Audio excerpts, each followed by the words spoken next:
my beautiful viewers, you're welcome to my YouTube channel, Mathematics Made Easy. So in today's video, we'll be solving this beautiful integral. So we have I of a comma b equals integral from 0 to infinity x raised to the power of a minus 1 over e raised to the power of bx minus 1 dx. So for the real part of a is greater than 1 and b is also greater than 0. So if you are new to this channel, please don't forget to subscribe to my channel, like my videos, comment, and share. Thanks guys for watching. Yeah, so this integral, it is very nice. It's a nice integral, and then the results will shock you. So let's solve this step by step. Okay guys, solution.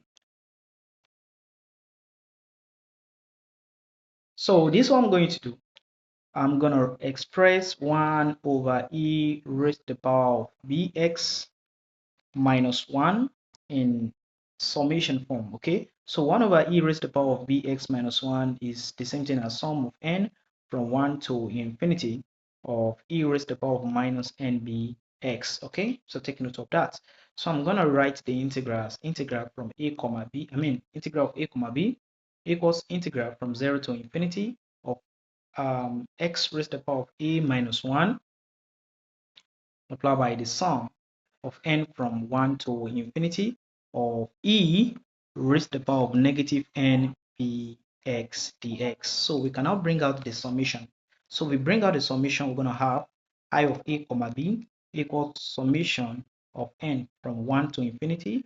So of integral from 0 to infinity x raised to the power of a minus 1 e raised to the power of minus n bx dx.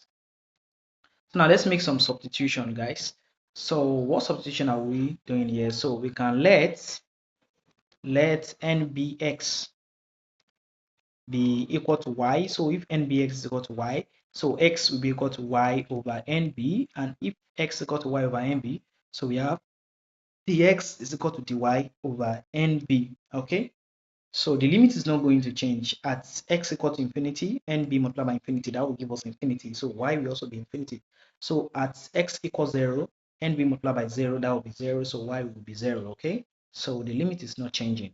So we are going to have I of a comma b is equal to then summation of n from 1 to infinity of integral from 0 to infinity. So instead of writing x now, we'll be writing y over nb, then e raised to the power of a minus 1, and then e raised to the power of negative y dy over nb. Okay guys, so nb is a constant here, and we can also apply the law of indices that right there. So we apply law of indices, we are going to have I of a comma b equals sum of n from 1 to infinity of integral from 0 to infinity of y raised to the power of a minus 1, then multiplied by 1 over nb raised to the power of a minus 1, then multiplied by 1 over nb, 1 over nb, then multiplied by e raised to the power of negative y dy. So 1 over nb raised to the power of a minus 1 multiplied by 1 over nb raised to the power of 1. So that should give us 1 over nb raised to the power of a.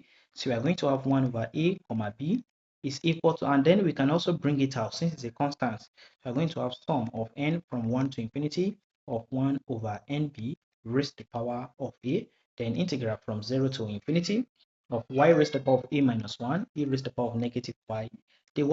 So guys, take note, this is just the gamma of a. Are you getting me now? So that's the gamma of a.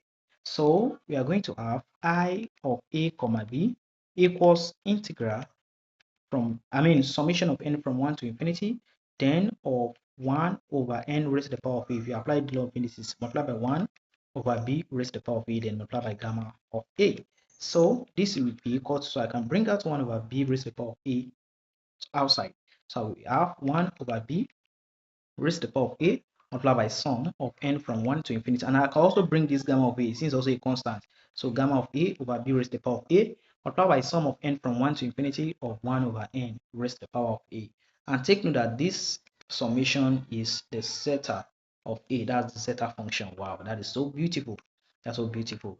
Then we are going to have I of a comma b equals gamma of a over b raised to the power of a multiplied by the zeta of a. Wow, guys. Yeah, so that will be the answer to that beautiful integral. Therefore, integral from 0 to infinity of x raised to the power of a minus 1 over e raised to the power of bx minus 1, the x is equal to gamma of a over b raised to the power of a multiplied by the zeta of a. All right, guys. So now let's do one practice question. So here's the practice question. You can try it on your own and then comment the answer in the comment section. So integral from 0 to infinity of x over e raised to the power of x minus 1 dx will be equal to what? So in this case, let me just give you hint. In this case, the value of a will be equal to what? 2. And the value of b will be equal to 1. Then just apply your formula and comment the answer in the section, in the comment section. All right, guys. So if you like this kind of video, please don't forget to subscribe to my channel, like my videos, comment, and share. Thanks for watching. God bless you guys.